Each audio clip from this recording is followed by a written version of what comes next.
Hello, good morning, good afternoon, good evening, whatever it is where you are, and welcome back to another episode on the Annoyed Dad channel.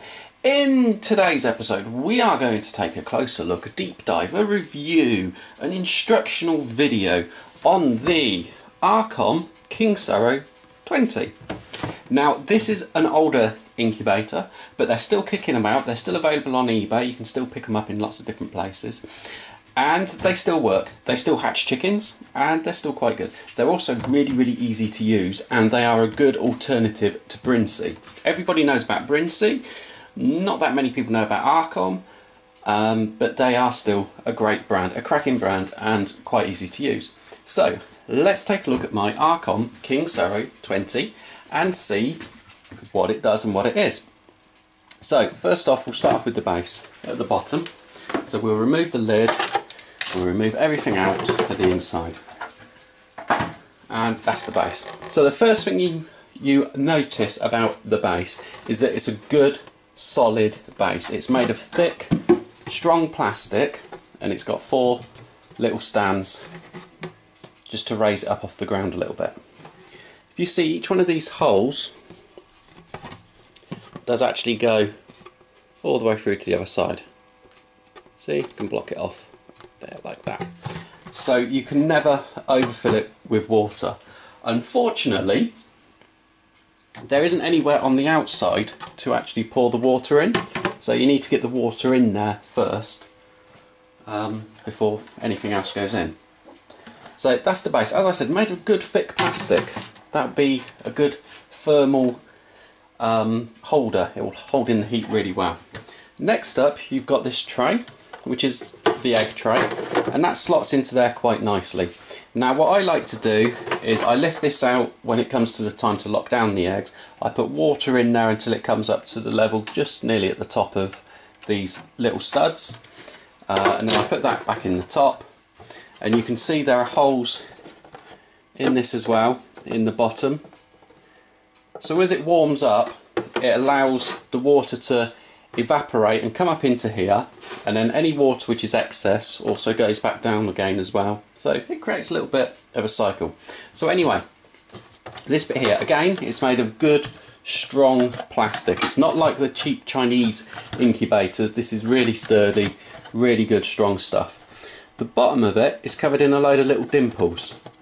Now this would either help to hold your eggs in place, not very well I imagine, as it tilts for turning the eggs, but it would also help with the chicks, so as if you don't put any kind of like a mat in there, when the chicks hatch, they're not going to slip on the bare plastic, because it's got all of these little dimples in it.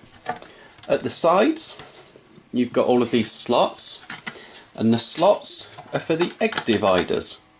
Now, if you're like me, and you need to have everything exactly right and perfect, you won't want your divider in like that. I hate it when the dividers go in like that, or like that, because it's not exactly straight. It needs to be exactly perfect for me, which is like that. Luckily, on these, if you look on the sides, the plastic has actually got little marks, and the marks are on one side and the other side, so as you can make sure you put your dividers in there in an exactly straight line. I know that sounds really pedantic and it sounds mad, but I just like it. I like being able to put them in nice straight lines. Now in my one here, I just have a piece of mesh, maybe 8mm thick mesh. That just goes in. No other reason than it just helps to hold the eggs in place. Something a little bit soft for the chickens to hatch onto. So if I put these guys back in here now, and we'll put that one into, let's do that one, we'll do that one in there. Okay, so this is called a 20, so that means it can take 20 eggs basically. Next piece, you have the top, the lid. This is the bit where all of the gubbins are kept. Now, luckily, I've only had to pull it apart once for any sort of an issue. If you look, I'm not going to pull it apart now today, but if you look just down in this piece here, you can see it just in there, there's a little green piece of circuit board. That circuit board monitors the humidity and the temperature of the incubator. Now when I brought this, I brought it knowing it was broken. I picked it up at a local poultry auction, and whenever you turned it on, it had a crazy temperature on there and it was always issuing a fault. Luckily I was able to track them down on eBay. It cost me about £30 though, which I was rather surprised at. But I got it, I put it in there and it worked a treat, no issues whatsoever. So the lid has got this giant window all the way around it. This piece of clear plastic, and again it's thick sturdy plastic. Everything is made of thick sturdy plastic. There's no cheap stuff here. I know it's thick and I know it's sturdy because this has actually been dropped by the kids a couple of times. The fan does make a bit of a rubbing noise when it goes, but everything is still working. There is no cracks in it. It's all really, really good. Now on the top here, you will see you've got the control panel. If I get it so the light doesn't... There we go. So you've got the control panel, 3-button control, and a little bit of writing. We will come on to that in a minute because that's all of the instructions for it. You've then got the airflow switch, so you're able to have it fully open, or you can close it up so as the air can't flow outside or it can't draw in air from the outside. You've then got this piece here. Now it does come with a humidity pump, and it can control your humidity as well for you by using the pump. Now what you do is you undo that screw, you plug your pump into there, you then put this piece of plastic back on. It then goes off to your pump. I did have the pump but it broke, so I've no longer got it, and the piping then comes back, and the piping would feed back through this hole here. See that hole just there? So a piece of piping would come through there, which is just down by the screw here. It would come through, and then it would come through this round hole here. So you would have a pipe coming through there, and what you would do is you would take these special clips, and they clip into there, and you have another one that clips onto there, and they would hold either a evaporation cloth, or might even hold a piece of kitchen towel. So as your humidity pump works and it pumps in some water, it doesn't fall straight down onto the eggs, it falls onto something which is in there, and that then evaporates away because it's got the constant fan going on it as well, and that helps to maintain the constant humidity within the incubator. Personally I don't use it, as you will know if you've watched any of my other videos. So on the top, should we do the top or should we just look at the cradle? Let's look at the cradle because the bit on the top, we can explain that, and we'll do that in just a second. So with this one, it comes with this cradle. There, yep, sorry, that was me hitting the stand. It's called the egg van on the side there. And all it basically is just on one side here, where there's a lead coming off that goes off to the plug, there is a motor which has got all of the gear in there, and you can see this one was made on, I would say that's the 19th of February 2011, so at the time of recording it's just over 9 years old. So it's a slow motor in a gearbox, and all that does is it just gradually turns this bit over and then straight back again. The one at the other end is hanging free, so when you put your incubator in, it's got these bits on the side here that line up with the holes on the top. So it leans it over, and then as it works over time, it will lean it so it's over the other side like that, and then it works its way back again. It does it over the course of about an hour.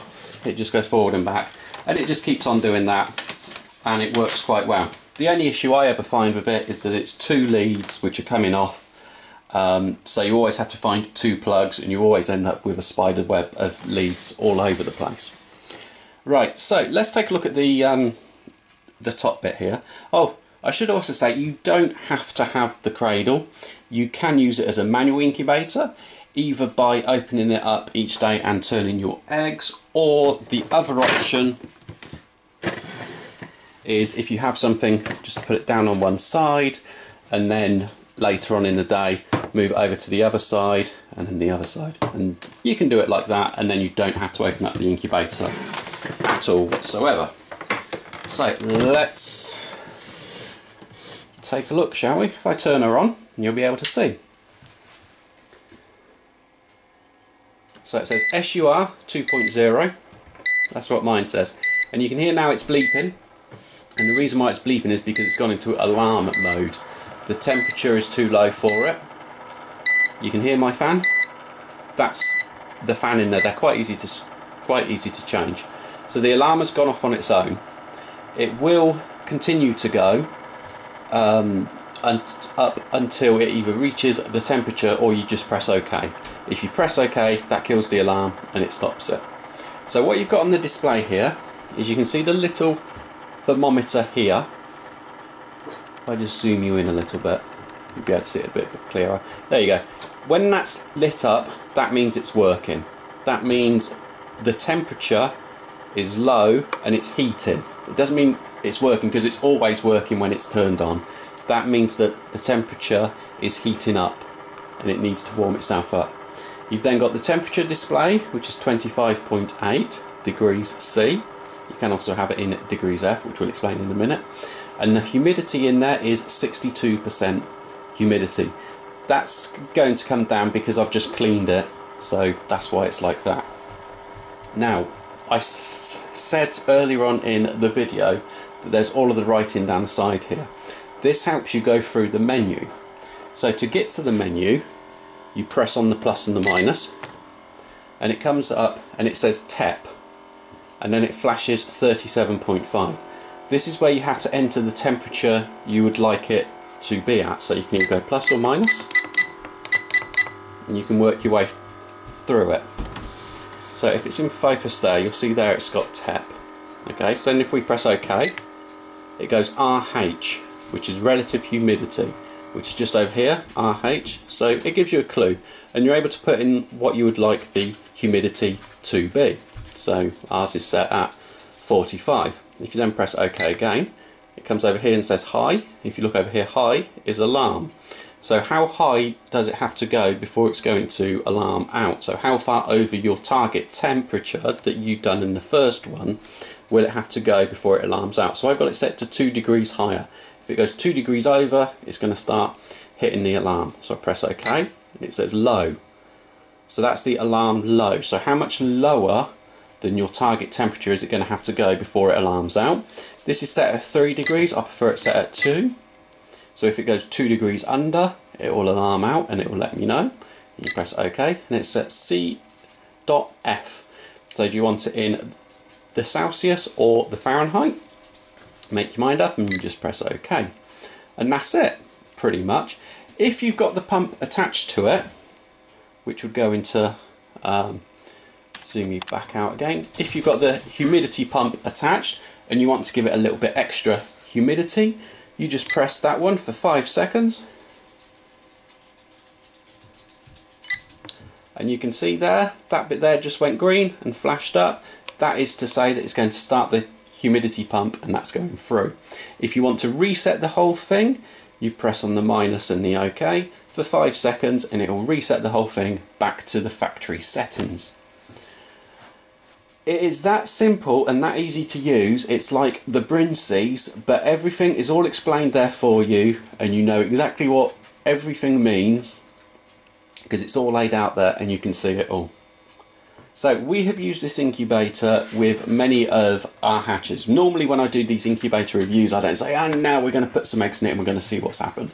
If you look at any of my hatching videos, quite a few of them I've actually used this incubator in them, so you're able to see it. I am just about to use it again now for more of our future videos, and I got 20 eggs that are going in there to load it up. So I hope you like this video. I hope you've learned something. I hope if you've got one of these, you now know how to use it and what might be wrong if you've got any problems with it. Please leave us any comments, any questions, any queries down below. Please like, please comment, please subscribe, and until the next video, cheers for watching and bye bye.